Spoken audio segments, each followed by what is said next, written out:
Ibihe byiza kuri mwe mwese mukomeje gukurikiranira hafi ibiganiro bya Black Voice Media TV. Muri iri joro ryo kuwa gatandatu, itariki zigeze kuri 11 z'ukwezi kwa karindwi 2026, i Paris mu Bufaransa hari imyigaragambyo yo kwamagana gisegeti iratangiye. Ese imyigaragambyo bimeze bite? Ndaje mbabwire kuri aya makuru mu buryo burambuye. Sibyo gusa kandi dufite n'andi makuru avugwa hirya no hino avuga ko Abahinde b'abakerarugendo ndetse n'abandi b'ibindi bihugu tuza kugarukaho muri iki kiganiro baguye mu mpanuka y'ubwato. Ubwato niba buraruhamye utuvugana baguye muri iyo mpanuka. Yandi makuru turaza kubabwira inkongi y'umuriro yatatse igihugu cyo ku mugabane w'Uburayi. Turabibwira mu buryo burambuye, ntujye kure utabisobanukiwe, dore ko kandi hari n'andi makuru avuga ko muri Israel bafashe abayahudi bageze kuri 4 bakaba bamaze gutabwa muri yombi. Ese aba bantu barazira iki? N'andi makuru menshi tutababwiye mu ngingo. Andi makuru rero y'ingenzi kandi aturuka muri Leta Zunze Ubumwe za Amerika. Trump yatangaje ko abantu bacu baturuka muri bino bihugu bya Afrika babimukira bari bagiye kugaruka igitaraganya birukanwe, ariko yatangaje uburyo kibarokowe ngo bagome muri Leta Zunze Ubumwe za Amerika n'igitumye barokorwa. Ndaje nyikubwire muri iki kiganiro. Icyo ngusaba nta kindi rero, wowe kanda like ubundi tugaruke muri aya makuru duhereye kuyo mu karere k'ibiyaga bigari. Ubwo ni ku butaka bwa Repubulika Iharanira Demokarasi ya Kongo. Imirwano irakomeje, ariko abanga iko itegeko nshinga rihinduka ni abatavuga rumwe n'ubutegetsi bwa Kinshasa barimo na Alliance Fleuve Congo. Ariko ubu tuvugana, amashusho mbonye mw'abantu mwe abo muri groupe namaze kubereka agaragaza abantu bari mu mujyi wa Paris mu mihanda bari kwamagana gisegeti, bafashe amabendera ya Kongo bayifubitse, ndetse kandi ubona ko bafatanyijemo n'abandi bantu b'abazungu, ubona ko bashobora kuba ari Abafaransa, ubona ko bari gusobanuza ibyo bari kwamagana, nabo bagahita bajya muri uwo murongo wo kubyamagana, ko abazungu bahise bumva neza impamvu yo kwamagana ibyo byose abagabo n'abagore bamaganaga bari mu Bufaransa. Noneho abasesenguzi bari kuvuga bati iyi myigaragambyo ibaye mu ijoro, ubu mu kanya nibuza gucyara baza kuba ari ku cyumweru. Mw'abantu mwe rero, niba ubona inkuru zikugereyo ku gihe, kanda like. Uzibonye muri iri joro, kanda like rwose kugira ngo n'andi makuru ajya kugiriraho ku gihe, kandi wibuka no gukora subscribe. Tuvuga ngo kuba abazungu bagendaga bavaga mu modoka bakavuga ati muri kwamagana iki? Turi kwamagana igisegeti. Muramwamaganira iki? Arashaka guhindura itegeko nshinga agume kuyobora Kongo kandi nta kintu yigize atumarira. Indege ziramara bene wacu mu minembwe, ntabwo igisirikare gishobora kuturinda. Niyo mpamvu turi kumwamagana kugira ngo adahindura n'itegeko nshinga. Abazungu bamara kubisobanukirwa bagahita nabo basohoka mu modoka bakavuga ati nimutubwire nyine uko tuvuga. Bakavuga twirwaneho, bakavuga twirwaneho M23, bakavuga gisegeti, abandi bakikiriza no. Nyine ukabona ko imyigaragambyo yashyushye. Kandi muri Repubulika Iharanira Demokarasi ya Kongo ku itariki 23 z'uku kwezi hateganyijwe imyigaragambyo irimo ba Martin Fayulu, ba Matata Mponyo n'abandi batandukanye bazongera kubyutsa imyigaragambyo ikomeye ku butaka bwa Repubulika Iharanira Demokarasi ya Kongo. Yo irateganyijwe utuvugana yatangiriye hanze y'igihugu, kandi kuba iri kubera ku mugabane w'Uburayi bifite ikintu kinini bisobanuye, kuko biri mu maso ya Emmanuel Macron, perezida w'Ubufaransa, biri mu maso y'imiryango ikomeye yo ku mugabane w'Uburayi, ICC, urukiko mpanabyaha ruhana ibyaha byibasira inyoko muntu, biri mu maso ya Trump uri muri Amerika, biri mu maso y'isi yose. Ntabwo bigarukira kwa gisegeti gusa. Ubwo rero urumva ko aba bantu ibintu bari gukora rwose ni ibintu ubona ko bisobanutse kandi bamaze guha umurongo. Bari kuvuga ko imyigaragambyo itangiye muri iri joro ryo kuwa gatandatu ku itariki 11 ngo ni intangiriro, kuko ibigiye kuba byo ntabwo bisanzwe. Yari makuru, reka mbakomereze kuri iyi mpanuka y'ubwato bwari butwaye abaturage b'ibihugu bitandukanye, ariko harimo Abahinde bageze kuri 15 banza aribo bari benshi. Amakuru aravuga ngo nibura mu bakerarugendo 15 b'Abahinde bamaze kuba bapfa nyuma y'uko ubwato bwarimo burohama cyangwa se bwaruhamye hafi y'ikirwa cya Phuoc cyangwa se Phuoc giherereye mu majyepfo ya Vietnam. Ahangaha byabaye kuwa gatandatu. Abandi bantu 21 babashije kurokoka iyo mpanuka. Ubwato bwari butwaye abantu 36 bose hamwe. Barimo abakerarugendo 32 Abahinde, biganjemo Abahinde, abakozi 3 b'ubwato n'umwe usanzwe ufasha abo mu bwato, ubwo ni ku bijyanye n'ibiryo, ibintu nk'ibyo ngibyo nk'uko amakuru y'ibanze abivuga. Ubwo bwato bwarohamye bitewe n'imivumba myinshi, ni kwa kundi amazi yivumbagatanya y'inyanja n'ikiyaga. Abantu baturiye Kivu barabizi ko iyo hajya hazamo umuyaga hakivumbagatanya, byatewe n'imivumba myinshi ikomeye ndetse n'ikirere kibi, kandi inzego z'ubutabazi zahise zitangira gukora cyangwa se zahise zitangira ibikorwa by'ubutabazi no gukora iperereza ku kindi cyaba cyateye iyo mpanuka.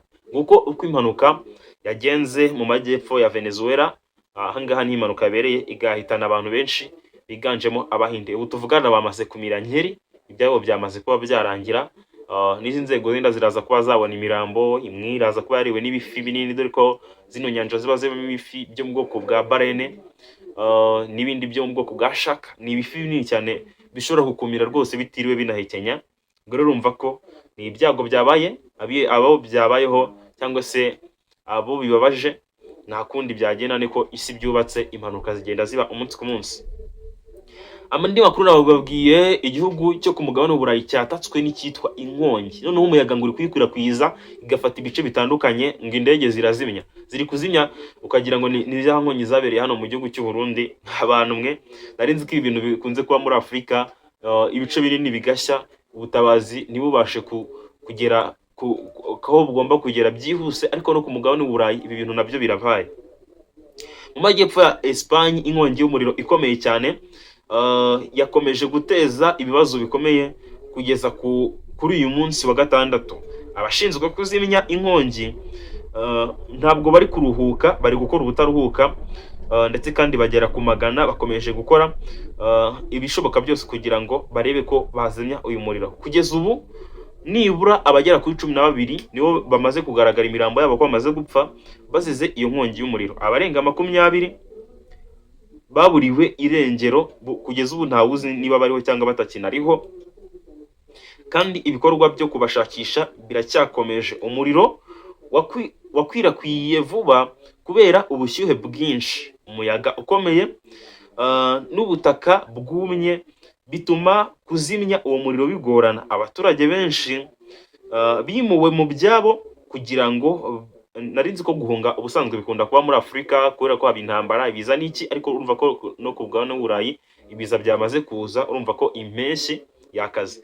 Abaturage benshi bakuwe mu byabo kugira ngo barindwe naho indege na helicopter zikomeje gufasha cyangwa se kuzimya uwo muriro, ariko urumva ko abaturage bamwe barimuwe bavanwa mu byabo kugira ngo babashe kubona umutekano ku bijyanye n'izo ngingo. Ubwo rero urumva ko muri make iyi nkuru iravuga ku bijyanye n'inkongi yabereye mu gihugu cya Espagne. Andi makuru twigize gukomozaho, ku wa gatandatu uyu munsi nyine n'ubundi muri iri joro, ubu tuvugana abimukira b'Abayahudi 4 bamaze kuba batabwa muri yombi na polisi ya Israel nyuma y'uko yo gushinjwa kugaba igitero ku banyamakuru ba CNN. Aba banyamakuru bagabweho igitero bari gukora akazi mu bice bitandukanye bya West Bank, biri mu bice bya Israel, biri mu maboko ya Israel, biri kugenzurwa na Israel nk'uko amakuru abitangaza. Iyi nkuru twayikuye kuri CNN n'ubundi niyo yabyivugiye, ivuga ko abanyamakuru bayo bahohotewe. Abo banyamakuru bari gutara amakuru hafi y'umujyi wa Sijiri. Ahangaha rwose itsinda ryabagabyeho igitero, ndetse kandi ritera amabuye ku modoka, rimenagura ibirahure, ndetse kandi amakuru ingenzi agaragaza ko abanyamakuru bakomeretse byoroheje, ariko nta n'umwe wapfuye muri abo 4. Muri abo banyamakuru bari mu iryo tsinda, ntabwo CNN yavuze umubare wabo, ariko noneho iyi polisi ya Israel yo itangaza ko tuvugana imaze guta muri yombi muri iri joro ryo kuwa gatandatu, imaze guta muri yombi abageze kuri 4 bakekwaho kugira uruhare muri urwo rugomo mu buryo bukomeye cyane. Urumva ko ibintu biba bikomeje kugenda bihindura isura.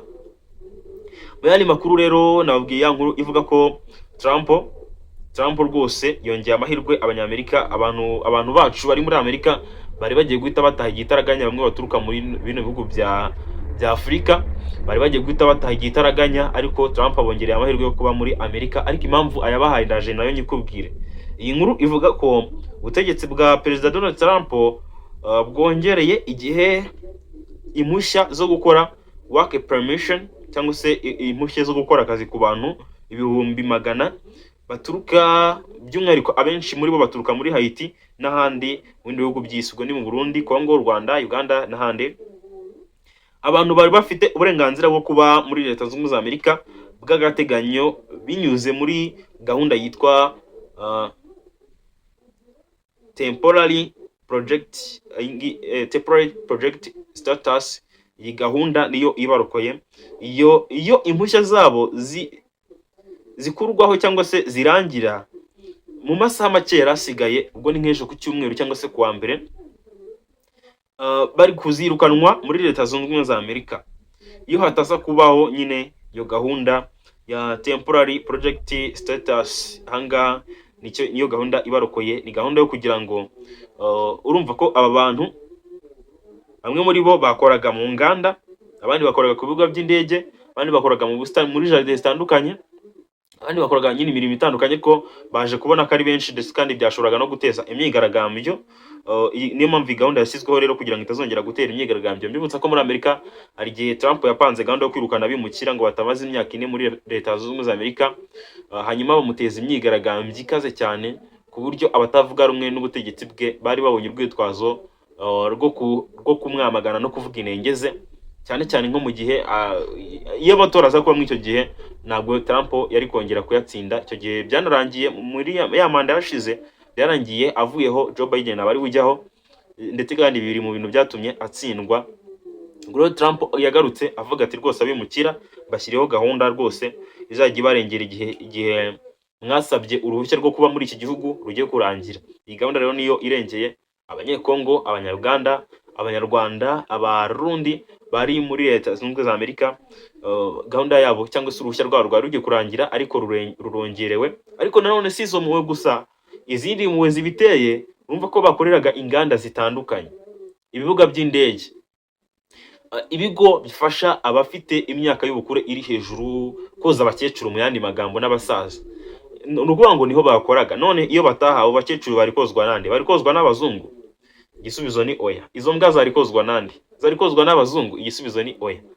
Aho nakita no ku Kinamba, aho bogereza mu modoka, byari kozwa nande? N'abazungu. Abazungu hari ukuntu bajya mwibare gukoresha iyo mvugo, hari ukuntu bajya bamera nkaho birata, ugasanga nyine akazi gasa naho ka jaride, gusukura jaride mu busitani, ugasanga ntabwo bagashaka, ako ngako bakabona nk'akazi kabirabura gusa. Niyo mpamvu iyo hirukanwa bimukira benshi biganjemo abirabura, hagomba kuba imyigaragambyo, kandi ubona ko iyo myigaragambyo ibirimo n'abazungu. Bavuga ati none baragenda, ni bande baza gukora amasuku muri iyi mihanda? Nyine ugasanga nabo bashyigikiye ko abirabura batari bugende. Ubwo rero ikindi kiza kubaho nuko bajya kongeresha igihe cy'impushya zabo, kugira ngo ubutaha nibatongera kubona aya mahirwe batazirukanwa muri Leta Zunze Ubumwe za Amerika. Niba naza bazaze baje gusura, cyane cyane muri ibi bihe by'impeshyi mu karere k'ibiyaga bigari tuzabakira, cyane cyane abenshi bakunda kuza mu mpera z'umwaka. Ubwo rero nanabasuhuza kandi tunabaha ikaze nimuza nta kibazo. Jewe nitwa Baraka, munyemerere duhurire mu kindi kiganiro aho turebera hamwe andi makuru ari kuvugwa hirya no hino ku isi, politike na diplomasi, ndetse by'umwihariko mu karere k'ibiyaga bigari. Duhurire no mu kindi kiganiro.